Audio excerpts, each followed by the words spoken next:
सोलापूर येथील रेल्वे स्थानकावरून एका तरुणाने चोरलेल्या मोबाईलवरून दुपारी 2:15च्या सुमारास डायल 112 वर कॉल करून स्थानकावर बॉम्ब असल्याचा कॉल केला। सदर बाजार पोलिसांसह बॉम्ब शोधक पथक, श्वान पथक, RCP, रेल्वे, GR व स्थानिक पोलीस स्थानकावर दाखल झाले। दुपारी 2:15 ते सायंकाळी 6 वाजेपर्यंत त्यांनी अख्खे रेल्वे स्थानक पालथे घातले, पण पोलिसांना काहीच हाती लागले नाही। आता तो मोबाईल बंद असल्याने नेमका कॉल कोणी केला याचा तपास लागलेला नाही। देशात युद्धजन्य स्थिती असल्याने 2 दिवसांपूर्वीच पोलिसांनी रेल्वे स्थानकावर मॉक ड्रिल केले होते। त्यानंतर दिनांक 23 तारखेला एका तरुणाने चोरलेल्या मोबाईलवरून रेल्वे स्थानकावर बॉम्ब ठेवल्यासंदर्भात कॉल करून पोलिसांचे टेन्शन वाढविले होते।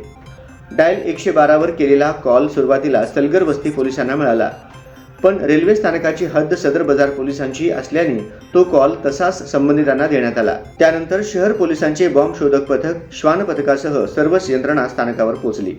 पोलिसांनी